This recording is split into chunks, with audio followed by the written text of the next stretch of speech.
नमस्कार दोस्तों, मैं किरण पंत। स्वागत है आपका किरण पंत ऑफिशियल के सेगमेंट शिखर से शिखर तक में। दोस्तों, इससे पहले कि मैं आपकी मुलाकात अपने आज के मेहमान से करवाऊं, मेरी आपसे रिक्वेस्ट है कि अगर आपने मेरा ये चैनल किरण पंत ऑफिशियल सब्सक्राइब नहीं किया है तो प्लीज आप लोग इसे सब्सक्राइब कीजिएगा।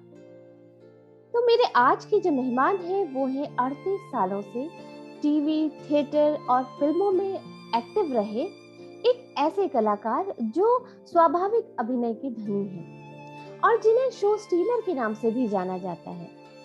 दोस्तों, वो एक ऐसे कलाकार हैं जो अभिनय से, चाहे वो अभिनय छोटा हो या बड़ा, वो एक जान डाल देते हैं उस किरदार में।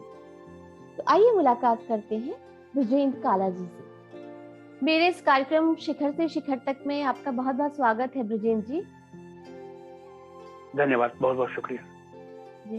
तो सर, जैसे कि आप उत्तराखंड को बिलोंग करते हैं, तो आप हमारे दर्शकों को बताइए कि आप उत्तराखंड की किस जगह को बिलोंग करते हैं। मेरी पैदाइश है उत्तराखंड में नौटियाल गांव, पौड़ी गढ़वाल में आता है, और वो मेरा ननिहाल हुआ। और जो मेरा ददियाल है, मेरे दादाजी का जो निवास स्थान था वो सुमाड़ी गांव। तो जैसे कि सब जानते हैं कि जितने भी काला लोग हैं मोस्टली सुमाड़ी गांव से आते हैं। तो मैं भी वहीं से हूँ। पिताजी जो है, पापा जी, वो वेटनरी कॉलेज मथुरा में कार्यरत थे, तो इसलिए वो मथुरा आ गए थे। और उसके बाद मतलब मेरे को पहाड़ का इतना ज्ञान भी नहीं है उस तरीके से, क्योंकि मैं जब लास्ट गया था अपने गांव, उस समय मैं कक्षा 8 में था। अच्छा। और जी, उसके बाद फिर जब दादाजी का देहांत हो गया, धीरे धीरे करके फिर पिताजी का देहांत हो गया 87 में। तो जिसे कहते हैं ना कि वो कनेक्टिविटी उस तरह की रही नहीं। बाकी मेरे जो छोटे दादाजी जिसे कहना चाहिए, उनके बेटे जो मेरे चाचा लगते हैं, वो लोग वहाँ पर हैं, उनका परिवार है वहाँ पर। तो बस इसी तरीके से जो है कि मैं मथुरा का होकर ही रह गया। और हाँ, पर दिल में कहीं ना कहीं, हाँ, दिल में कहीं ना कहीं मतलब नेचुरली बिल्कुल पहाड़ का कनेक्टिविटी, बिल्कुल पहाड़ की। मैंने जिस वक्त मेरी शादी हुई थी, तब भी मेरे दिमाग में ये था कि मैं शादी भी करूंगा तो एक पहाड़ी लड़की से करूंगा। तो मेरी पत्नी मुदिता जो है वो उस वक्त नैनीताल में थी। तो मैंने शादी भी इसी उस पर की कि मतलब की लड़की जो है पहाड़ की होनी चाहिए, जिससे कि उस तरफ का अप डाउन लगा रहेगा, है ना। तो ससुराल आप अगर जाओगे तो कम से कम पहाड़ के दर्शन होंगे। जी जी, बिल्कुल कनेक्टिविटी रहेगी। जी। तो आपका फिर ब्रॉट अप मथुरा में है? हाँ, मथुरा में मेरी एजुकेशन, ये जो पढ़ाई वहीं पर हुई। उसके बाद जितनी भी मेरी थिएटर की एक्टिविटीज वो वहाँ पर रही। स्वास्थ्य रंग मंडल हमारा ग्रुप मतलब अभी भी है, लेकिन उसके जो कार्यकर्ता जो है इधर उधर अभी काम पे व्यस्त हो गए हैं सारे के सारे। और साथ ही जो वो ग्रुप संभाल रहे थे, संदीपन, जो कि मेरे बिल्कुल बचपन के सखा रहे हैं, जो प्लेस को डायरेक्ट किया करते थे। तो 2019 27 दिसंबर के आसपास उनका जो है देहांत हो गया। तो इस वजह से ग्रुप जो है हमारा फिलहाल तितर बितर हो रखा है। लेकिन स्वास्थ्य रंग मंडल जो है उसी में मैंने नाट्य गतिविधियां की सारी की सारी, पूरे देश में, मतलब जहाँ जहाँ हम लोग प्लेस लेकर के जा सकते थे, जो भी एक्टिविटीज हमारी हो सकती थी वो मैंने वहीं रह करके की। ब्रजेंद्र जी, जैसे कि आप एक साइंस स्टूडेंट रहे हैं, लेकिन ये एक्टिंग वगैरह इसमें आपका कैसे इंटरेस्ट आया? यूँ कहो कि साइंस स्टूडेंट्स कैसे बन गए, मतलब वहाँ कैसे? हाँ, मतलब क्योंकि जब मैं कक्षा 8 में था तो तब तक मेरी जो एक्टिविटीज थी सारी की सारी वो म्यूजिकल थी, मतलब ना कि मैं संगीत की तरफ मेरा ज्यादा रुझान रहा। और स्कूल के फंक्शंस वगैरह में, स्कूल की प्रार्थना में, वहाँ में हिस्सा लिया करता था। तो 8 के बाद जब आप सब्जेक्ट चूज करते हैं कि आपको किस दिशा में जाना है, तो उस वक्त जो है पिताजी ने जब मुझसे पूछा, पापा ने, कि हाँ भाई क्या लोगे तुम, तो मैंने कहा संगीत। तो पापा ने बहुत जबरदस्त फटकार लगाई कि संगीत कोई विषय है, और उन्होंने कहा लेना हो तो कॉमर्स लो। तो मैंने कहा कॉमर्स क्यों, फिर हम साइंस लेते हैं। तो फिर मैंने साइंस की, फिर बायोकेमिस्ट्री से मैंने ग्रेजुएशन भी किया जी। और पता नहीं क्यों कब किस तरह से उसके बाद धीरे धीरे करके मैं रेडियो आकाशवाणी जाने लगा बचपन में ही। हाँ। उसके बाद फिर थिएटर की एक्टिविटी शुरू हो गई। तो ये करते करते करते करते बस ये सफर जो है इस तरह से चलता रहा। जी जी। तो जब आपका ये जो एक्टिंग का रहता था तो पेरेंट्स का कितना सपोर्ट रहता था आपको? पेरेंट्स का क्या रहता था कि मतलब थिएटर में, क्योंकि अंत का तो कुछ पता नहीं था ना कि मतलब हम कहाँ जाएंगे, कहाँ तक पहुंचेंगे, हमारे जीवन में क्या होगा। उस वक्त सिर्फ यही चिंता रहती थी कि ये पढ़ लिख जाए, पढ़ लिखने के बाद इनकी एक सरकारी नौकरी लग जाए। पहला जो दृष्टिकोण होता था वो यही होता था कि सरकारी नौकरी लग जाए। हाँ, पापा वेटनरी कॉलेज में थे। पापा चाहते थे कि मैं कैसे भी करके, क्योंकि मैंने साइंस ग्रेजुएशन किया है, तो मैं वेटनरी कॉलेज में शिक्षा लेकर के वहाँ किसी तरह से अगर मेरा एडमिशन हो जाता है तो मैं कैसे ना कैसे करके एक वेटनरी डॉक्टर बन जाऊं। तो उनका प्रयास ये था, उनका सोचना सही था, ये नहीं तो ये नहीं तो ये, कुछ इस तरीके से होना चाहिए। लेकिन मैं क्योंकि थिएटर में व्यस्त हो गया, वो इंटरेस्ट मेरा बढ़ता गया। जी। तो मन मार करके जिसे कहना चाहिए कि घर वालों को सपोर्ट करना पड़ रहा था, है ना।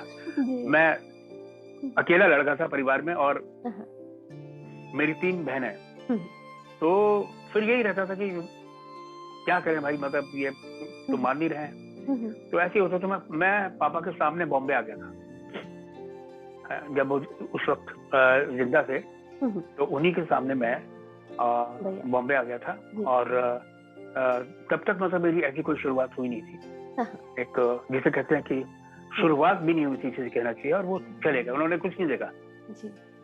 लेकिन अभी क्या है कि वो सब समय की बात होती है ना, धीरे धीरे आपको जहाँ जाना होता। फिर अब आज की तारीख में तो बच्चों के पास बहुत सारी दिशाएं हैं, उनसे माँ बाप भी अब आज के पेरेंट्स, जैसे हम आज की तारीख में पेरेंट्स हैं, है ना। आज तो हम बच्चों को खुला छोड़ते हैं, उनको पूछते हैं तुमको क्या करना है, बिल्कुल। कहाँ जाना है, कैसे करना है ना, इस तरह की। लेकिन हमारे साइड में क्या था कि माँ बाप जो चाहते थे तो उसी की कोशिश रहती थी कि मतलब बच्चा भी उसी दिशा में जाए जो माता पिता चाहते हैं। जी। तो ब्रजेन जी, थिएटर में आपकी शुरुआत वैसे प्रॉपर स्टार्टिंग जो है थिएटर की, वो कब से हुई? थिएटर में मेरी करीब समझ लो कि मैं करीब 79 में एक गांधी जी की बकरी एक प्ले था। उसमें अनिल चौधरी साहब जो कि मथुरा को बिलोंग करते थे और वो नेशनल स्कूल ऑफ ड्रामा से पास आउट थे। तो वहां से पास होने के बाद उनको क्या होता था कि अपने शहर में जाकर के थिएटर करना होता था। तो उन्होंने एक वर्कशॉप लगाई थी। उस वर्कशॉप में मैंने हिस्सा लिया। वो भी एक कमाल का किस्सा है कि मतलब 25 रुपए देकर के रजिस्ट्रेशन हुआ था। अच्छा। और जब मैं गया था, मैंने 25 रुपए दिए अपनी पॉकेट मनी जैसे तैसे जमा करके। तो पता लगा कि मेरा रोल नंबर 1 था। अच्छा। और जब 1 नंबर था तो मुझको लगा कि अरे इसमें तो कोई आया नहीं है। तो मैं चिंता में पड़ गया। तो उस जमाने के बहुत सीनियर एक्टर रमेश मिश्रा साहब, उन्होंने रसीद काट के मुझे दी थी। तो उन्होंने कहा कि चिंता मत कर, तूने बॉनी कराई है। अच्छा। हाँ, तूने बॉनी कराई है, तू बहुत लकी है, मतलब तू जा। और मैं रोज जाकर के पता करता था कि कितने स्टूडेंट्स और आए हैं वहाँ पर। और ऐसा होते होते जो है करीब मैंने पता किया तो करीब 97, 98 के आसपास पूरे मथुरा शहर के आसपास के स्टूडेंट्स जो है वो वहाँ पर जमा हो गए थे और लोग अपना नाम दर्ज करा चुके थे। और इस तरीके से फिर वो वर्कशॉप स्टार्ट हुई। और कहने की बात ये है कि मतलब वो जो पूरी की पूरी लिस्ट थी उसमें जो 1 नंबर पे मेरा नाम था, तो वही एक बंदा जो मैं हूँ, जो कि मतलब इस फील्ड में आया या थिएटर किया। बाकी सब अपने अपने कामों में व्यस्त हो गए। अच्छा। तो आप अपनी लाइफ का उसे टर्निंग पॉइंट कहेंगे? नहीं, वो तो एक बचपन की दिशा का, मतलब लाइफ का टर्निंग पॉइंट क्या, वो एक पहला पॉइंट था जिसने कि मेरे को एक रास्ता दिखाया कि अब तुमको यही करना है। ठीक है ना। तो उसके बाद क्या हुआ, मैं फिर सीधे जो है थिएटर की एक्टिविटीज में शामिल हो गया। संदीपन मिल गया मेरे को, माँ अचला नागर जी मिल गई मेरे को, जी है ना। और उसके साथ एक थिएटर ग्रुप हमारा, वो उसमें मैं इन्वॉल्व हो गया।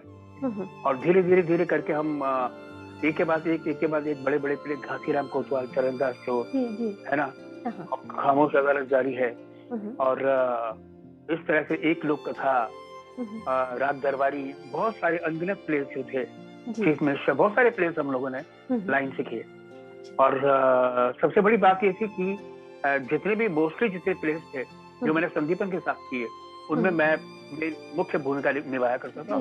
संदीपन डायरेक्ट किया करते थे। चरणदास शो, घासीराम कोतवाल, ये मेरे लिए बहुत बड़े उस तरह की एक, जैसे कहना चाहिए, थिएटर की एक्टिविटीज की सबसे बड़ी एक आयाम है मेरे लिए। तो वहां से थिएटर से मूवीज में आना कब हुआ और कैसे हुआ? वो भी ऐसे हुआ कि थिएटर करते करते करते करते संदीपन के छोटे भाई यहाँ सिद्धार्थ नागर, वो भी थिएटर किया करते थे। वो लखनऊ में, कभी इधर, तो लखनऊ में उनका संपर्क एक विनोद छावड़ा करके एक प्रोड्यूसर मिले, और विनोद भाई अब दुनिया में नहीं है, तो उनके साथ मिलके सिद्धार्थ ने एक ताना बाना बुना, एक फिल्म का जुगाड़ किया। माँ अचला जी ने वो फिल्म लिखी, फिल्म का नाम था सुबह होने तक, और संदीपन ने उसको डायरेक्ट किया। तो उसके थ्रू हम लोगों ने लखनऊ में शूटिंग की। कमलजीत जी, परीक्षित साहनी साहब, संगीता नायक, पल्लवी जोशी, सिद्धार्थ, मैं, इस तरह की एक कास्ट जो है तैयार की गई, और हम लोगों ने लखनऊ में उसको शूट किया। वो पिक्चर पूरी बनी, सब कुछ हुआ, और जैसे कहते हैं वो थिएटर रिलीज नहीं हो पाई, है ना। तो जैसे कि उस जमाने में तो फिर भी बहुत मुश्किलात हुआ करती थी किसी भी फिल्म को बनकर और उसको रिलीज थिएटर तक लाने के लिए, और उसकी कैसेट वगैरह तैयार हो गई थी, कैसेट उसकी बन गई थी। तो वो एक रास्ता बना मेरा बॉम्बे आने का। उसके बाद फिर सिलसिला, फिर मैं यहाँ आया, और पर क्या था कि थिएटर मुझे छोड़ता नहीं था। मैं फिर वापस चला जाता था थिएटर की एक्टिविटीज के लिए, और मैं फिर मथुरा, फिर पता लगता था कि मतलब कि कोई प्ले उठा रखा है और वो हो ही नहीं रहा। तो संदीपन कहते थे, भाई तू आएगा नहीं, यार ये होगा नहीं। तो बस चले गए, फिर 6 महीने आप फिर वहीं होके रह गए। अच्छा। तो फिर जब तक उसके अच्छे खासे शोज ना हो जाएं, है ना, तो क्योंकि एक चीज आपने तैयार की है इतनी मेहनत के साथ, तो क्या होता है ना कि मैंने महसूस किया कि थिएटर का नशा एक बहुत ही आनंद देने वाला नशा है, जो कि मतलब अगर किसी भी कलाकार को अगर वो लग जाए तो फिर उससे पिंड छुड़ाना बड़ा मुश्किल काम है। और वैसे भी अगर किसी भी एक्टर को मांझने में थिएटर का एक बहुत बड़ा रोल होता है, मुझे बिल्कुल, नो डाउट जी। तो ब्रिजेन जी, जैसे आपने थिएटर भी किए हैं, आपने टीवीज में भी आपका काफी रहा है, मूवीज भी, तो सबसे ज्यादा आप क्या एंजॉय करते हैं? जो क्या है ना, कला होती है, आप जिस वक्त जो कला करते हैं ना, तो आपको उसमें आनंद आता है ना। क्योंकि अगर आनंद ना आता तो मैं सिनेमा तक नहीं आता, है ना। Step by step. अब आज की तारीख में अभी मेरा बिल्कुल कतई कोई मन नहीं है कि मैं थिएटर करूं, मेरा कतई कोई मन नहीं है कि मैं टेलीविजन करूं, है ना। ये जो अभी वेब सीरीज का चलन चला है ना, जब पहली बार मैंने वेब सीरीज के लिए बातचीत मेरी हुई थी, तब मैं बहुत मुश्किल से तैयार हुआ था। फिर जब मैंने किया तो फिर मुझको अच्छा लगने लगा। और अभी क्या है कि अभी वेब सीरीज बिल्कुल मेन स्ट्रीम की एक लय पकड़ ली है पूरी तरह से। ओटीटी प्लेटफॉर्म जिस तरीके से आ गया है, ओटीटी प्लेटफॉर्म, तो अभी हाँ, लेकिन अभी भी क्या है, अभी भी मेरा जो रुझान है, मेरा जो दिल की ख्वाहिश है, वो यही है कि मैं लगातार सिर्फ और सिर्फ सिनेमा करता रहूं। जी।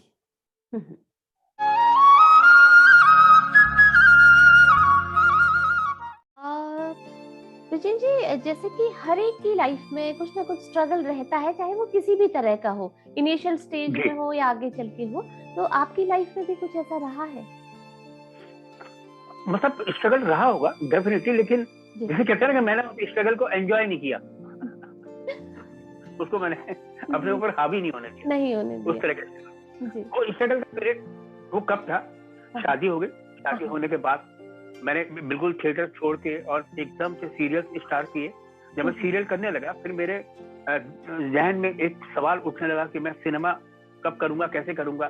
फिर जैसे ही मैंने सिनेमा के लिए अपने आप को स्विच ऑफ स्विच ऑन किया, है ना, तो वो जो थोड़ा सा वक्त लगा वो इसे स्ट्रगल कह सकते हैं। अदरवाइज ईश्वर ने मतलब टच वुड मुझे मतलब उस तरह के स्ट्रगल की कभी जरूरत नहीं पड़ी। जी जी। आप अभिनय के अपने आप में इतने धनी हैं, शायद आपने एनएसडी वगैरह कोई ऐसी ट्रेनिंग भी नहीं ली है? नहीं, एनएसडी में ट्रेनिंग ली।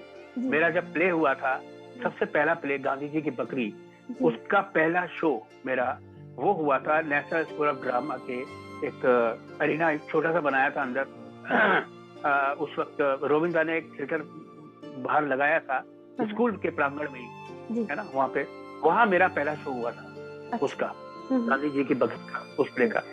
और मुझे अच्छी तरह से फिर मैं एहसास करने लगा मैं कि बताओ एक्टिंग का भी स्कूल है और बिल्कुल मथुरा से दिल्ली कोई खास दूर भी नहीं है और मुझको मतलब इसका इतना ज्ञान नहीं है रहा। और मैं वहां जाके खड़ा हो गया ऑफिस में, देखने लगा कि मतलब कि अरे मैं यहाँ पर एडमिशन कैसे लूं। तो तभी क्या हुआ कि वहाँ एक बहुत पॉपुलर एक महान व्यक्ति त्यागराजन साहब, जो कि स्टिल फोटोग्राफर रहे हैं वहां पर, त्याग भाई भी अब दुनिया में नहीं है। तो त्याग भाई आए और उन्होंने देखा मेरी तरफ, बोले कि क्या कर रहे हो? तो मैंने कुछ नहीं, बस देखा। बोले क्या देख रहे हो? कि मैं सोच रहा था कि अगर मैं एडमिशन ले लूं। बोले क्यों? मैंने कहा एक्टिंग सीखने के लिए। तो उन्होंने कहा एक्टिंग आती तो है? मैंने कहा कि नहीं, मैं थोड़ा सा ठीक से सीख लूं मतलब। तो उन्होंने कहा कि नहीं तुम्हें ठीक से आती है। अच्छा हाँ। फिर मैं क्या करूं? उन्होंने कहा फ्रीलांस थिएटर करो। मैंने कहा ये क्या होता है फ्रीलांस थिएटर? तब उन्होंने बताया कि भिन्न भिन्न ग्रुपों में तुम काम करो, अपनी मस्ती से थिएटर करो ओनली, बाहर जाके तो कोई जरूरत नहीं है, तुम्हें इतना आता है कि तुम मतलब बढ़िया से तैयार हो जाओ। तो वो जो एक्सपीरियंस रहेगा वही हुआ। फिर उसके बाद मैंने कुछ प्लेस किए, खुद मैंने डायरेक्ट किया। आपका ये क्या कहते हैं, इंस्पेक्टर माता दीन चांद पर, और वो मैंने श्री राम में बेसमेंट में उसके शोज किए। और उस वक्त जो है त्याग भाई जो है वो आए और उन्होंने मतलब मेरी पूरे उसकी स्किल्स खींची। मतलब मोस्टली जितने भी प्ले मैं करता था वहां पर, तो त्याग भाई आते थे, वो क्लिक करते थे, है ना। तो संदीपन से भी बहुत अच्छे संबंध थे उनके। और तो मतलब उन्होंने इस तरह से हमारी मदद की। तो सबसे अच्छी बात क्या होती है कि एक किसी भी सीनियर आदमी की जो आपको दिशा दिखाता है कहीं पर भी, वो आपकी किस तरह से कितनी हेल्प कर पाता है। तो उनका, क्योंकि हम वो कीमत चुका नहीं सकते थे कि वो हमारे प्लेस की फोटोग्राफ खींचे फिर उसको डेवलप करा के हमको सौंपे। वो अपने आप में एक अच्छा खासा वो होता था उस वक्त। पर उन्होंने किया और उन्होंने पूरा पैकेज बना के हमको हैंड ओवर किया।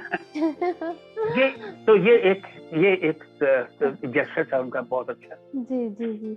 मतलब उन्हें एहसास था इस बात का कि आप बहुत अच्छे एक्टर हैं, आपको जरूरत ही नहीं है एक्टिंग सीखने की। हाँ, ऐसा क्या उन्होंने कहा कि मतलब मुझे बड़ा, क्योंकि क्या था कि गांधी जी की बकरी में जितने भी किरदार थे मुख्य वो सब उन लोगों ने किए जो आज की तारीख में जिनका कोई लेना देना नहीं है एक्टिंग से, कोई मतलब नहीं है। लेकिन क्या होता है कि एक जब आप प्ले तैयार करते हैं तो उसमें डायरेक्टर की एक चॉइस होती है, ये फलाना व्यक्ति है, ये ऐसा लगता है राजा लगता है, ये भिवाका है, ये नौकर लगता है, ये गरीब लगता है, ये किसान लगता है। तो उस हिसाब से उन्होंने सारे किरदारों को जमा किया। और तो उसमें से क्या थे, कुछ लोग तेल वाले थे, कुछ बर्तन वाले थे, किसी का कुछ था, किसी का कुछ का कारोबार, सब लोग अपने मतलब बिजनेसमैन थे सारे के सारे। जी। हाँ, तो मथुरा के जितने भी मतलब बिजनेस परिवार के लोग थे उन लोगों ने एक हिस्सा लिया उसमें। तो एक इस तरह से संपर्क साधा और देन जाकर के ये प्ले तैयार हुआ। तो मैं क्या कर रहा था उसमें, मैं भी तो वहीं से तैयार हुआ था। तो मुझको भी तो कोई एक्टिंग की ट्रेनिंग तो आती नहीं थी इस तरह से। और मैं एक युवा ग्रामीण का किरदार मैंने किया था, जो कि गांव में एक युवक होता है लड़का, जो मतलब एकदम बढ़ चढ़ के आगे हिस्सा लेता है। तो उस वक्त दिनमान में उस प्ले का एक क्रिटिक आया था, एक उसके समीक्षा आई थी उस प्ले की। तो वो वीरेंद्र सक्सेना बहुत पॉपुलर एक्टर है हमारे इंडस्ट्री के। तो वीरू भाई जो कि वो भी मथुरा के ही हैं, तो उन्होंने वो लिखा था। और उन्होंने वो जो समीक्षा लिखी थी नाटक की, उसमें 5-6 कैरेक्टर एक्टर्स के नाम दिए थे कि इन लोगों ने बड़ा अच्छा काम किया, उसमें एक नाम मेरा भी था। अच्छा। हाँ, तो पहली परफॉर्मेंस में ये। और मैं आपको बताऊं कि पहली परफॉर्मेंस मैंने स्कूल में, इंटर स्कूल में, जब मेरे एग्जाम थे, जैसे कि परसों मेरे पेपर है और आज स्कूल का एनुअल डे हो रहा है, और आज स्कूल के एनुअल डे पे मैं एक ड्रामे में हिस्सा ले रहा हूँ, समझे, बोर्ड का एग्जाम है। और वो प्ले मैंने किया और बेस्ट एक्टर 21 रुपए का मेरे को प्रिंसिपल साहब ने इनाम दिया। अच्छा, अरे वाह। ये बस यही चुनिंदा इनाम है जो कि मुझे याद है। जी बिल्कुल मेरे जीवन में मिले। हाँ।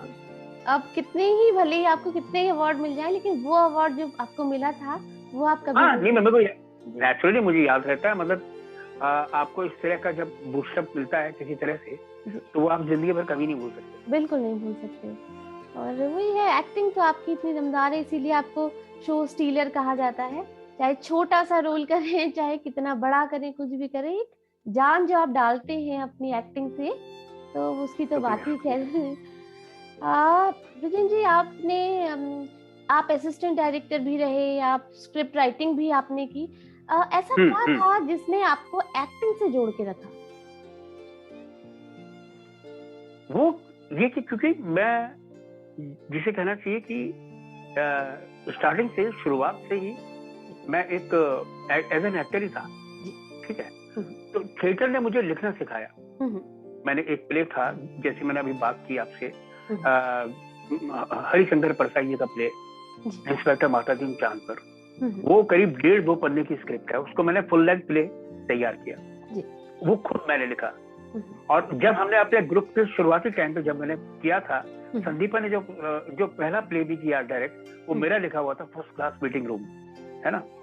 तो उस वक्त क्या था कि मैं आकाशवाणी में कुछ बच्चों के कार्यक्रम में लिखता था, कुछ युवा वाणी में लिखता था। तो उस वक्त जो नाटक रेडियो के लिए लिखते थे, तो उससे धीरे धीरे करके वो राइटिंग मेरी बढ़ी। और उसके बाद जब मैं बॉम्बे आ गया और माँ के पास, असला जी के पास रहा यहाँ पर, है ना, और तो वो इतनी बड़ी राइटर, तो उनके सानिध्य में मैंने लिखना सीखा। तो वो बस कलम वो बोलती रहती थी, मैं लिखता रहता था, तो मैं उनका असिस्टेंट था उस वक्त। और फिर साथ के साथ सीन को बुनना, सीन को तैयार करना, फिर डायलॉग को लिखना, वो पूरा प्रोसेस मैंने उनके साथ, अच्छी खासी फिल्में, मतलब मैंने उनके साथ असिस्ट किया। तो वो एक मेरे को सिलसिला जो मेरा बन गया राइटिंग का। तो फिर मैं राइटिंग भी करने लगा। फिर मैंने बालाजी के लिए भी कुछ लिखा, एकता कपूर जी के लिए, है। तो कुछ संवाद मैंने, कहानी घर घर के लिए कुछ संवाद लिखे मैंने, कुछ एपिसोड्स लिखे मैंने उसमें। फिर एक था आपका कुछ झुकी पलकें, उसमें भी मैंने डायलॉग्स किए हैं। और तो अभी मैं उनको मतलब श्रद्धांजलि देना चाहूंगा अपने जो उसके मुख्य राइटर थे आपके ना, आपके कांति जी, वो उनका देहांत हो गया, है ना। जो मुख्य वो थे, लेखक थे उसके, मैं तो संवाद लिखता था उसमें। फिर एक था कहानी तेरी मेरी, उसमें भी मैंने लिखा, उसमें भी मैंने डायलॉग्स किए। तो इस तरह से कुछ। फिर सबसे बड़ी बात, हिमांशु के लिए मैंने आपका बेस्ट सेलर्स वगैरह कुछ लिखे, भौरों ने खिलाया फूल, है ना, पार्थो मित्रा के लिए लिखे, रिश्ते, और वो सैटरडे के कुछ 1 आवर की स्टोरी आती थी, तो वो मैंने किया। तो क्या है कि इस तरह से वो राइटिंग का सिलसिला रहा। शुरू में क्योंकि क्या था, समझ में नहीं आ रहा था कि मुझे करना क्या है, ये टेलीविजन में काम करना है कि सिनेमा में जगह मिल नहीं रही थी। टीवी उस वक्त तो ये था कि टीवी में चलो कर लेंगे, टीवी में तो कभी भी कर लेंगे ना, इस तरह का रहता। मालूम पड़ा कि टीवी में भी देरी हो रही है ना, समझ में नहीं आ रहा आपको कैसे क्या करना है। तो चंद्रकांत साहब, एक बहुत रिनाउंड डायरेक्टर, धीरज कुमार जी, वह उनसे मुलाकात हुई, तो मैं उनको असिस्ट करता था। तो उनके लिए मैं लिखता भी था, उनको मैं असिस्ट भी करता था। उनको जब मन आता था, जो भी किरदार मुझे दे देते थे और खड़ा कर, उनको पता था ये एक्टर है। हाँ, तो ये सिलसिला जो है ऐसे ही बना रहा। मैंने मतलब कैसे न कैसे करके मतलब अपनी कला को इधर उधर से इधर समेट के रखा, कोशिश। मतलब मैं, हाँ, बस सबसे बड़ी बात ये होती है कि आप इंडस्ट्री में अपने आप को स्थापित करो, अपनी जगह बनाओ, है ना, चाहे किसी भी तरह से बनाओ। फिर आपका जो जो जो टैलेंट है वो हम्म, अपने आप धीरे धीरे धीरे करके सामने आ जाएगा। सामने आते हैं जी। जी। बिल्कुल। तो ब्रिजेन जी, अगर ब्रिजेन जी एक्टर नहीं होते तो क्या होते? कुछ नहीं होते, पापा की नौकरी कर रहे होते वहाँ शायद, या तो गवर्नमेंट जॉब में होते जी। हाँ, कोई गवर्नमेंट जॉब तो बहुत मुश्किल काम होता है, लेकिन हाँ फिर भी अगर इस तरह का बिल्कुल होता दिलो दिमाग में, तो जी। शायद क्या बोलते हैं, या तो वेटनरी कॉलेज में कुछ होते, हाँ हाँ हाँ। है ना, ऐसा कुछ होता है, शायद कोई सिलसिला इस तरह का बन जाता जी कि अगर मैं कोशिश करता तो शायद क्या पता हाँ हाँ हाँ उस तरफ ही हाँ, चला जाता। हाँ। जी जी। मैं आपके कुछ मैंने इंटरव्यूज देखे थे, उसमें मैं देखी थी आपको सिंगिंग का भी काफी शौक रहा है। वही तो मैंने कहा ना कि जी संगीत का शौक था पापा से। पापा ने वो संगीत का शौक जो है मेरा हाँ हाँ बोला कि इसको जेब में रखो और जी कॉमर्स ले लो या साइंस ले लो। जी जी। तो वो था क्योंकि मैं स्कूल में प्रार्थना गाया करता था। हाँ हाँ उसके बाद जो एनुअल डेज होते थे वो हाँ क्या था ना कि मतलब आप बचपन में किशोर कुमार, आर डी बर्मन, हाँ ये एक दौर ऐसा चला था उस वक्त। हाँ हाँ, और साथ में as an hero Rajesh Khanna. जी तो ये कॉम्बिनेशन ऐसा था कि उस कॉम्बिनेशन के टाइम पे हम धीरे धीरे बड़े हो रहे थे हाँ और ये गाने रेडियो पे चलते रहते थे। जी टीवी नहीं था, हाँ लेकिन बहुत रेयर था टेलीविजन, हाँ लेकिन रेडियो पे ये बजते रहते थे गाने। हाँ हाँ तो धीरे धीरे क्या होता था कि मुझको गाने का शौक हो गया। हाँ और पापा जी जो मैथमेटिक्स के या केमिस्ट्री के या बायोलॉजी के जो भी रफ काम करने के लिए लेके आते थे डायरीज वगैरह, जी। उसमें मैं गाने लिखा करता था। गाना आधा लिख लिया, उसका उस गाने का जब फिर रेडियो लगा दिया अगले दिन या उसके अगले दिन, जब भी फिर मुझे लगा कि आज गाने अच्छे आ रहे हैं तो शायद मेरा वो वाला गाना भी आ सकता है, तो आप तैयार बैठे हुए हैं। और जैसे ही वो गाना आता था सबको हटा के अपना जो है कलम लेके और उसकी आगे की लाइनें लिखना शुरू कर दिया। और पूरा पूरा गाना अरेंज करना अपने आप में बहुत मुश्किल काम हुआ करता था, है ना। रेडियो में तो पॉज भी नहीं कर सकते आप, चल रहा है तो फिर चलता ही जा रहा है। फिर धीरे धीरे जब फिर बड़े हो गए, फिर कैसेट्स आने लग गई। हाँ हाँ गाने गाने गाने की किताबें भी आती थी। वो गाने की किताबें कुछ कुछ गलत भी होती थी, वो सही सही नहीं होता था, लेकिन हाँ कि ये था कि मतलब कि आपको आपका जो गीत है वो कैसे अवेलेबल होगा, वो आपको जुटाना बड़ा मुश्किल काम होगा। जी, कुछ जो आपका फेवरेट रहा हो उसकी 2 लाइन्स आप हमें सुनाइए। देखो, एक बहुत इंटरेस्टिंग किस्सा है, वो है मेरी शादी का। अच्छा। हाँ, तो मैं एक सीरियल था घाव सीरियल की शूटिंग मैं दिल्ली में कर रहा था। और हमारे जो प्रोड्यूसर साहब वो भी अब इस दुनिया में नहीं रहे, है ना, राजेश प्रधान जी, मैं उनके घर में रहता था। और वही पड़ोस में एक कुमाऊनी परिवार, पांडे जी, वो भाभी वहां रहती थी जी। और उन्होंने ऐसी पूछ लिया मुझसे कि काला शादी वादी नहीं करनी क्या? तो मैंने कहा हाँ करनी है, क्यों नहीं करनी है। तो उन्होंने कहा हाँ मेरी बुआ की लड़की है, तो मैं बात करूं? मैं कहा हाँ बात करो। तो वो लोग कुमाऊनी है, मैं गढ़वाल से हूँ, है ना। उन लोगों ने बातचीत की और वो बातचीत का सिलसिला आगे बढ़ता चला गया। मेरा शूटिंग पैकअप हो गई, मैं बॉम्बे वापस आ गया। उसके बाद फिर खबर आई, फिर मैं लड़की देखने के लिए वापस दिल्ली गया, तो स्पेशली जाकर के फिर ये बात आई, ये सिलसिला है कि काला जो है गाते भी हैं, ब्रिजेन बहुत अच्छा गाते हैं, तो ऐसा सुलझ दिया गया। तो मुझे पहली बार जब लड़की को देखने गया था तो जब मैंने मुझता को देखा तो उन्होंने कहा, उनकी मदर ने भी कहा कि हाँ ब्रिजेन गाओ, सुनाओ, क्या है, कोई गीत सुनाओ। तो मैंने गाया था उस वक्त, ये वो गीत था ये। जीवन से भरी तेरी आंखें मजबूर करें जीने के लिए सागर भी तरसते रहते हैं तेरे रूप का रस पीने के लिए जीवन से भरी तेरी आंखें।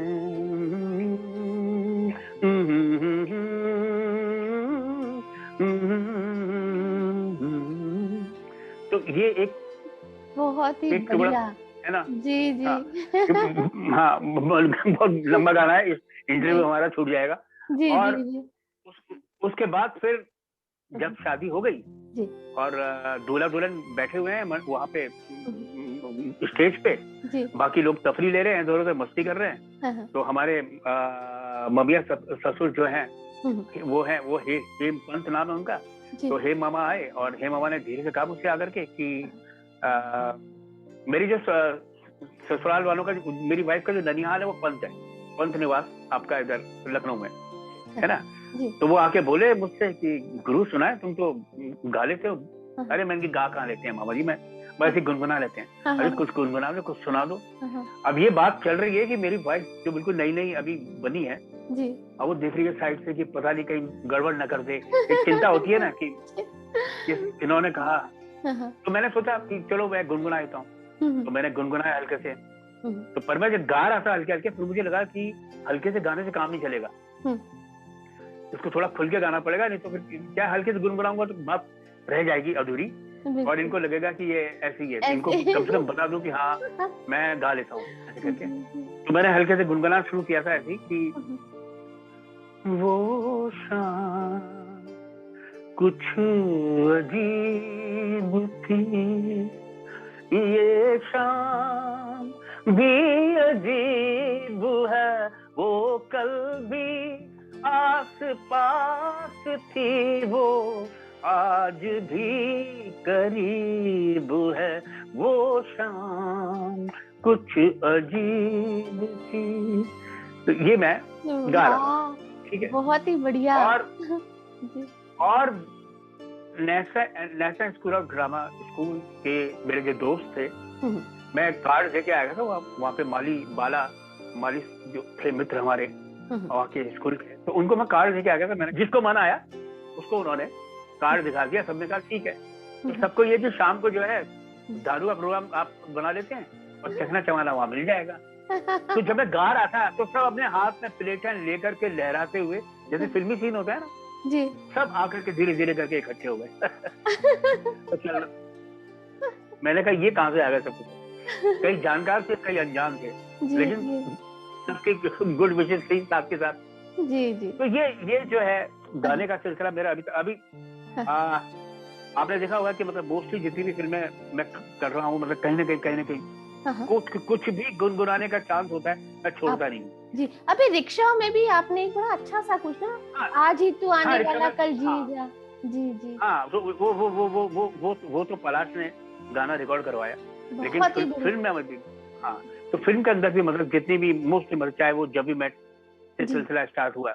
अच्छा, उसमें भी आपने जब भी मैट में गुनगुनाया ना मैंने टैक्सी चलाते चलाते, वो तो सबसे ज्यादा फेमस है। वही तुम क्या जानो तुम क्या हो, एक सुरीला नगमा। तो मतलब तुम पहुंच तो कहीं भी नहीं पाओगे, वो टैक्सी वाला धीरे धीरे गाना गा रहा है। हाँ। तो बहुत वो है, उसमें गाया मैंने, पागलपंती में गुनगुनाया, मतलब काफी सारी पिक्चरों में मैंने कुछ अपना जो है जुगाड़ कर लेता हूँ कि एक म्यूजिक मेरा जो है चलता रहे। बिल्कुल बिल्कुल, अंदर से अंतरात्मा की आवाज है। जी जी जी। हाँ। तो ब्रजेन जी, आपको ना जनरली किस तरह के किरदार निभाना पसंद है? मतलब ऐसा कोई कैरेक्टर जो आपका ऑल टाइम फेवरेट हो, कुछ ऐसे? नहीं, मेरे को जब भी किसी फिल्म की ऑफर आती है ना जी, तो मैं बिल्कुल एकदम कभी ये चूज ही नहीं हूँ मैं उस तरह से। मेरी कोशिश रहती है कि हाँ बोरिंग कैरेक्टर ना हो। फिर अगर मिल भी गया कि नहीं सर ये प्लीज आप कीजिए ना, तो मैं उसको थोड़ा चटपटा या कुछ भी उसमें जान फूंकने की कोशिश करता हूँ। तो अगर आप मुझसे ये भी पूछोगे तुम्हारा सबसे मुख्य जो फेमस किरदार है जिसको तुम सबसे ज्यादा पसंद करते हो कौन सा है, वो बता पाना मेरे लिए मुश्किल होगा, क्योंकि मैंने कुछ किरदार ऐसे किए हैं जो कि रिलीज भी नहीं हुए हैं। अच्छा, है ना? बहुत सारी फिल्में ऐसी हैं जी, बहुत लंबी लिस्ट है उनकी भी कि जो रिलीज नहीं हुई है, लेकिन उनमें मैंने बहुत अच्छे परफॉर्मेंस दी है जी। मैं खुद कह रहा हूँ अपनी तरफ से कि बहुत अच्छी परफॉर्मेंस दी है, लेकिन मेरा कहने का मतलब है कि मतलब वो काम करते हुए बड़ा मजा आया उन फिल्मों को भी जी। और वो किरदार करते हुए भी मुझे बहुत अच्छा लगा और बहुत इंटरेस्टिंग किरदार थे सारे के सारे। तो मुझे अपने हर किरदार से प्यार है। और अब जो भी मुझे मिलेगा, जो भी मुझे नया आएगा, वो मेरे लिए चैलेंज होगा। तो मैं कभी ये नहीं सोचता कि मतलब कि किस तरह का हो, क्या मैं गांधी जी वाला रोल कर लूं, क्या मैं हिटलर वाला रोल कर लूं, क्या मैं सांभा वाला रोल कर लूं, क्या मैं गब्बर बन जाऊं, है ना। तो उस तरह का कभी ख्याल नहीं आता मेरे को कि मतलब कि अगर ऐसा कुछ मुझे मिलता तो मैं उसको कैसे करता, है ना। वो ऐसा कुछ नहीं, मेरे को ये है कि जो भी मिल जाए। मेरे को आज बाप का रोल मिला, कल फिर मुझे दूसरा बाप का रोल मिल जाएगा, परसों फिर बाप का रोल मिल जाएगा। तो मैं कोशिश करूंगा कि उसमें डिफरेंट। हाँ। जी जी।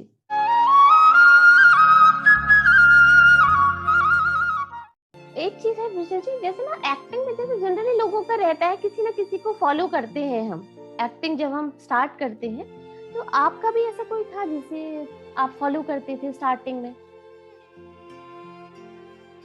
स्टार्टिंग में मतलब हाँ, जैसे हम लोग कॉपी करते थे, जैसे शुरू में ना कुछ भी कॉमेडी करनी हुई उस तरह की, तो ऐसा। लेकिन डेफिनेटली मेरे जो आदर्श हैं और जिनको मैं समझता हूँ कि हिंदी सिनेमा में वो एक बड़े ही ब्रिलियंट रहे हैं अपने आप में, वो थे कन्हैयालाल जी। अच्छा। है ना। कन्हैयालाल जी मदर इंडिया के विलेन, है ना। और गंगा जमुना के विलेन, एक सूखा सा बुढ़ा, एक मरियल सा, वो विलेन था। मतलब कैन यू इमेजिन कि मतलब कि ऐसा बंदा विलेन हमारे हिंदी सिनेमा में इस तरह का, उसने हिला रखी थी सबकी जड़ें, है ना। जी जी। तो वो, लेकिन उनकी जो परफॉर्मेंस हुआ करती थी, वो मतलब अमेजिंग थी। मतलब एक्सप्लेन करना ही बहुत मुश्किल है अपने आप में। तो मुझको लगता था कि मतलब कि हालांकि मेरा कोई भी काम ऐसा नहीं है कि जो उनके आसपास था। एक फिल्म थी मैंने, अग्निपथ। जी। अग्निपथ में मैंने एक मुंशी का रोल किया, मुनीम का रोल किया, है ना। मुनीम का, जो कि मतलब संजय दत्त के परिवार में मुनीम होता है, उनके खानदानी मुनीम होता है, जो गांव में भड़काने लगता है लोगों को। तो मेरे डायरेक्टर ने हिंट दिया था कि कुछ कन्हैयालाल टाइप बन जाइए। उसमें मैंने उनको कुछ कॉपी करने की कोशिश की। जी, है ना। तो मतलब तो आया, बहुत मजा आया, बहुत अच्छा लगा। लेकिन वही है कि मतलब वो बहुत कमाल के रहे हैं। वो हुए, ओम प्रकाश जी हुए, बहुत ही डिफरेंट टाइप के एक्टर रहे हैं, जिन्होंने की मतलब इतनी लंबी पारी खेली है, इतनी सारी फिल्में की हैं उन लोगों ने। उनके बिना पिक्चरें बनती नहीं थी, और ऐसा लगता भी था कि वाकई अगर ये इस फिल्म में ये ना होते तो ये पिक्चर कैसे बनती, है ना। बिल्कुल। तो ये एक आदर्श रहे हैं डेफिनेटली। हालांकि मतलब जो भी मैंने परफॉर्म किया है वो मतलब उनसे कोई लेना देना नहीं है, लेकिन होता है मतलब कि आप किसी को तो दिल में बसाते हैं। जी बिल्कुल। हाँ, कोई एक ऐसा होता है जिसे सोच के आप आगे बढ़े होते हैं, फिर आगे चल के वो तो खैर है ही कि अपना ही फिर हम डालते हैं उसमें जो भी हमारा पोटेंशियल है। क्योंकि क्या है कि पब्लिक जो है, जो आम दर्शक है, उनको आप में क्या दिखता है, आप किस तरह से पसंद आते हैं, तो जो आप करते हैं वहीं से निकलेगा कुछ ना कुछ। जी। और वही वो आपको पसंद करेंगे, तभी पसंद करेंगे आपको। जी बिल्कुल, है ना, ये है। हाँ, जैसे एक वो आपकी पान सिंह तोमर मैंने देखी थी, उसमें जो आप वो इंटरव्यू वाला सीन था जब आप जाते हैं उनके पास। हाँ, वही डेफिनेटली अल्टीमेट, वो शायद आपके अलावा कोई और उसको उस तरीके से निभा भी नहीं सकता जिस तरीके से आपने वो सीन किया था। तो ब्रिजेश जी, जी नहीं, बहुत अच्छा जी। अभी रिसेंटली एक आइकॉनिक कैरेक्टर एक्टर अवार्ड जो आपको मिला है ना, character award of the year. मैंने वही तो बोला कि मेरे को अवार्ड्स वगैरह नहीं मिले। मेरे को ये जो मिला, ये मिला। जब मेरे को ये अवार्ड मिला तो मैंने बोला भी। जी। हाँ, वैसे मतलब ऐसे। हाँ, तो मुझे जब वो अवार्ड दिया गया तो बोला उसने, अनाउंसर ने, कि मतलब कि प्लीज आप 2 शब्द बोलिए। मैंने क्या बोलूं? बोले जो आप बोलिए। मैंने कहा मुझे पहली बार अवार्ड मिल रहा है, मुझे तो आज तक जिंदगी में कोई अवार्ड मिला नहीं। अच्छा। जी। ब्रिजेश जी, अब आने वाले टाइम में हम आपको किस तरीके के किरदार में देखने वाले हैं? आपके पाइपलाइन जो प्रोजेक्ट्स हैं कुछ उसके बारे में बताइए। अभी एक इंटरेस्टिंग किरदार है, बहुत बड़ा नहीं है लेकिन फिर भी अच्छा है। वो है बंटी बबली पार्ट 2। अच्छा। वो जल्दी रिलीज होगी। हाँ। कुछ सीन है मेरे, हाँ कुछ 2-3 सीन है मेरे इसमें। 83 जो कपिल देव साहब के ऊपर बनी है जी। वो है। वो है। और इसके अलावा वेब सीरीज आएगी, ये काली काली आंखें। अच्छा। ये नेटफ्लिक्स पे आएगी। अच्छा। इसको सिद्धार्थ सेन गुप्ता, जब हम लोगों ने नया सीरियल स्टार्ट किए थे दिल्ली में, जब मैं घाव लिख रहा था और उसी में मेरी के बाद तुरंत मेरी शादी हो गई थी। तो वो तब के मेरे मित्र हैं सिद्धार्थ सेन, वो हैं उसमें, उन्होंने डायरेक्ट की है वो। और आपके सौरभ शुक्ला हैं संग में। तो वो बहुत इंटरेस्टिंग एक सब्जेक्ट है जिसको सिद्धार्थ ने और वरुण बड़ोला दोनों ने मिलके उसको बनाया है। अच्छा, ठीक। तो ये अब कब तक रिलीज होगी? Next year? देखो शायद दिसंबर तक कुछ तो आ जाएंगी। हो सकता है ये काली काली आंखें आ जाए दिसंबर तक या फिर जनवरी में। जी। लेकिन हाँ कुछ अभी दूसरा क्या मेरे को याद ही नहीं रहता। मैंने इतना सारा काम किया हुआ है कि बिल्कुल हाँ मेरे को ढूंढना मुश्किल हो जाता है मेरे को। फिर एकदम अचानक मालूम पड़ता है कि अरे ये पिक्चर आने वाली है। अच्छा तो छोटी बड़ी जो भी है जी। वो जी उनकी एक बड़ी लिस्ट है, लेकिन वो आएंगे आहिस्ता। जी। तो ब्रिजेश जी, अब मैं फिर बस यही जाते जाते आपसे यही कहूंगी कि आप जो भी कर रहे हैं इतना अच्छा हमें एंटरटेन करते हैं, one of the best actor आपको मैं कहूंगी इंडस्ट्री का। तो ये है कि अभी आपको बस आने वाले टाइम में बहुत सारे अवार्ड्स मिले आपको, बहुत सारी बेस्ट विशेस आपके साथ है हमारी।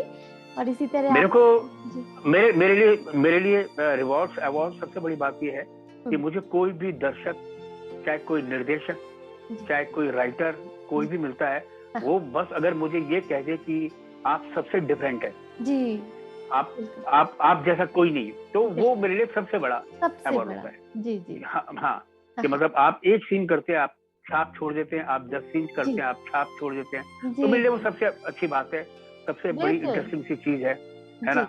और वो मुझे संतुष्टि प्रदान करती है।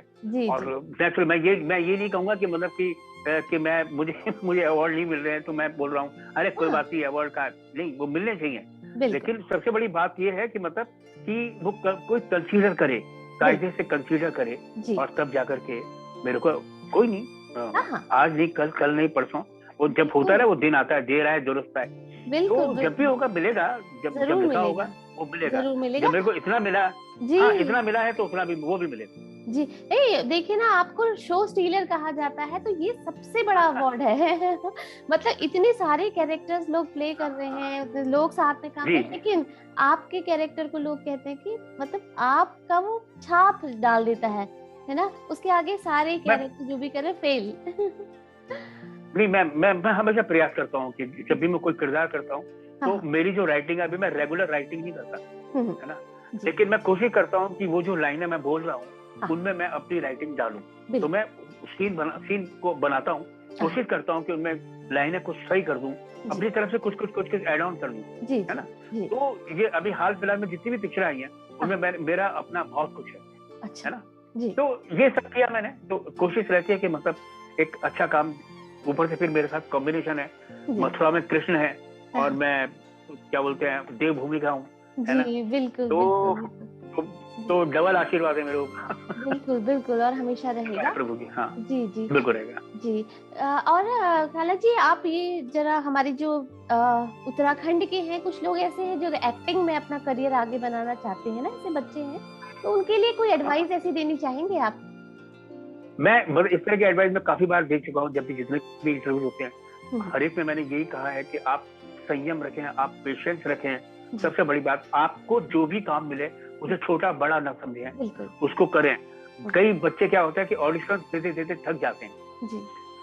अभी आप पहले तो ऑडिशन आप दे भी आते थे, लेकिन आज की तारीख में ऑडिशन उन्हीं को लेते हैं जिनको कंसीडर किया जाता है ना। तो आपको अगर ऑडिशन के लिए बुलाया गया है तो बहुत बड़ी बात, इसलिए ऑडिशन चाहिए, ऑडिशन दीजिए, वो करिए, एक ना एक दिन आएगा, आपको मिलेगा टाइम। हमको इतना टाइम लगा है, अब लग रहा है ना कि मतलब कि लोग हमें जानते हैं, लेकिन हम जानते हैं कि मतलब हमको लोग कैसे जानते हैं, है ना। हमने जो भी प्रयास किए, जिस तरह भी किए, आप हो सकता है ईश्वर कोशिश करे कि एक ही दिन में आपका काम बन जाए, हो सकता है 10 दिन में बने, हो सकता है महीना लगे, 10 महीना लगे, लेकिन बनेगा। उसके लिए आपको संयम रखना है और ये है कि मतलब ईमानदारी रखनी है जी कि चाहे एक सीन हो, चाहे 1.5 सीन हो, 2 सीन हो, कितनी भी सीन्स हो, जी जी आपको लगे तो आप उसको ईमानदारी से निभाइए, जी सबसे बड़ी बात। जी और दूसरी बात ये कि मतलब कि अपने काम के प्रति ईमानदार रहिए, जी वो बहुत आवश्यक है। बिल्कुल क्योंकि बिल्कुल। एक बार को प्रोड्यूसर, डायरेक्टर या जो भी आपको काम देता है, वो एक अच्छे इंसान को पहले देता है, एक बहुत बड़े कलाकार को बाद में, है ना। तो जब आपके अंदर अगर थोड़ा सा भी टैलेंट है लेकिन आप इंसान अच्छे हैं तो आपको बार बार काम मिलेगा। जी जी जी जी। एक चीज और है ना, जैसे पहाड़ के युवाओं के लिए फिल्म जगत में मतलब कितना स्कोप है, जैसे और मान लिया बहुत टैलेंट है पहाड़ में, नो डाउट, देखिए उस टैलेंट को पहचान कर उसे फिल्मी मंच तक ले जाने के लिए मतलब जो लोग इस इंडस्ट्री में पहले से ही है ना, वो किसी तरह की कोई मदद उनकी कर सकते हैं सर? नहीं, देखो अभी मेरे पास आज की तारीख में सोशल मीडिया है, फेसबुक है, व्हाट्सएप है, इंस्टाग्राम है, ट्विटर है, इन सब पे मेरे पास लोगों की डिमांड्स आती है, लोगों की रिक्वायरमेंट आती है। हर कोई कहता है मुझे काम दिला दो, मुझे काम दिला दो, मुझे काम। तो नहीं, मतलब मैं उनको कैसे काम दिला सकता हूँ, है ना। मैं किसको क्या कहूंगा। क्या होता है कि आप देहरादून में रह रहे हैं, हम देहरादून में शूटिंग करने जा रहे हैं। देहरादून में जब हम शूटिंग करने जाते हैं तो वहां पे जब उनको वहां से लोकल रिक्वायरमेंट चाहिए होती है, तब जाकर के वो बच्चे काम में आते हैं। तब उसमें से सब तो आएंगे नहीं, उनको एक या दो की जरूरत होगी मुश्किल से। जी जी। तो वो एक या दो जो आ गया वो आ गया। तो इसी तरह से जो चूज कर लिया गया, तो ये एक तरीका होता है। अभी बीच में क्या था कि शुरू में दिल्ली में बहुत शूटिंग हुआ करती थी, तो दिल्ली के बच्चे काम में आते थे, दिल्ली के आसपास के एनसीआर के बच्चे आते थे, है ना। तो और दिल्ली में थिएटर भी बहुत होता है, काफी। जयपुर में जाते हैं तो जयपुर के थिएटर, भोपाल में जाते हैं तो भोपाल से, तो लोगों को काम मिलता है इस तरीके से। और अभी आज की तारीख में जो ओटीटी प्लेटफॉर्म जिसका नाम है, उसको वैसे मैं कोरोना प्लेटफॉर्म कहता हूँ क्योंकि वहीं से वो बड़ा हुआ है। उस प्लेटफॉर्म के चलते इतना सारा काम हो रहा है हर शहर में, है ना। कि मतलब जितने भी बड़े बड़े क्या मतलब लखनऊ में हो रहा है, आगरा में हो रहा है, मथुरा में हो रहा है, भोपाल में हो रहा है, वाराणसी में हो रहा है, लाइन से काम चल रहा है। तो जितने भी बच्चे हैं उसके आसपास के जितने भी थिएटर को बिलोंग करने वाले, आर्ट को बिलोंग करने वाले जितने भी बच्चे हैं, उनको मैक्सिमम काम वहां पर मिल रहा है, क्योंकि ये मुख्य किरदार लेकर के जाते हैं और फिर बाकी के लोगों को काम वहां पे मिलता है। फिर वहीं से बच्चे तैयार होते हैं, फिर उनको धीरे धीरे आगे काम बढ़ता है उनका। जी जी जी, बिल्कुल बिल्कुल। ठीक है, अपनी तरफ से ये लोग कोशिश करते रहें, अच्छे से अपना बढ़िया करते रहें, तो एक न एक दिन सक्सेस जरूर इन लोगों को मिलेगी। मैं बता रहा हूँ कि अभी कितने सारे अपने पहाड़ के भी लड़के लड़कियां हैं, वो आ रहे हैं, वो लोग काम कर रहे हैं। तो उन्होंने प्रयास किया है ना, कुछ तो रास्ता उन्होंने चूज किया होगा। बिल्कुल बिल्कुल बिल्कुल। मैं एक मथुरा शहर से, और आज मैंने बताया ना कि वो 98-97 लोग थे, उनमें से सिर्फ एक नंबर वाला जो मैं ही था, मैं ही इस फील्ड में, बाकी के लोग नहीं है। हाँ, तो वो ऐसे नहीं होता, वो ऐसे अभी तो बहुत सारे रास्ते खुले हुए हैं। जब हम आए थे तब तो गिनती के रास्ते थे, तब बहुत कम चॉइस थी। जी जी, उसमें जूझ के हम लोग निकले। बिल्कुल। आज तो इतना सारा काम है, हर तरह का काम है, लेकिन क्या, क्योंकि अब कंपटीशन बढ़ गया है, अब संख्या बढ़ गई है, काम की संख्या बढ़ी है, तो काम करने वालों की भी संख्या बढ़ी है, काम में उस काम को करने वाले चाहने वालों की भी संख्या बढ़ी है। हाँ, तो कंपटीशन बढ़ गया डेफिनेटली। जी जी, जिसमें टैलेंट होगा वो ऑब्वियसली आगे निकल ही जाएगा। टैलेंट कई ऐसा होता है कि बहुत टैलेंटेड लोग भी होते हैं जिनको कुछ रास्ता नहीं बन पाता, उनको वो बैठे रहते हैं, उनको लगता है कि सामने वाले को तो मिल गया, जिसको आता ना आता लेकिन ये फिर भी कर रहा है। पर ऐसे नहीं होता है, वो समय होता है, अब बात बनेगी, है ना। तो इसलिए क्या है कि जो टैलेंटेड हैं वो थोड़ा सा पेशेंस रखें और धीरे धीरे सजग रखें अपने आप को। जो भी काम मिलता है, जहाँ भी जाएंगे, आपके अंदर कुछ भी होगा वो तुरंत कैच करेगा। बिल्कुल बिल्कुल, ठीक है। तो thank you so much Brijen जी, आज आपने इतना टाइम मुझे दिया और बहुत अच्छा लगा आज आपसे बात करके। उम्मीद करती हूँ जल्दी ही आपसे आगे एक बारी और फिर मेरी मुलाकात होगी। बिल्कुल जी, बिल्कुल Kiran, thank you so much. बहुत सारी बेस्ट विशेस आपको। Thank you. Thank you. Happy Diwali अब आने वाली है। Thank you, same to you sir. Thank you. Thank you. तो ये थे दोस्तों स्वाभाविक अभिनय के धनी श्री विजेंद्र काला जी। उम्मीद करती हूँ कि आपको मेरा आज का ये कार्यक्रम पसंद आया होगा। इसी तरह के बाकी शख्सियतों से भी मुलाकात करने के लिए और उनसे रूबरू होने के लिए, उनके बारे में जानने के लिए आप लोग बने रहिए मेरे इस कार्यक्रम शिखर से शिखर तक में। तब तक के लिए जय देवभूमि, जय उत्तराखंड, जय भारत।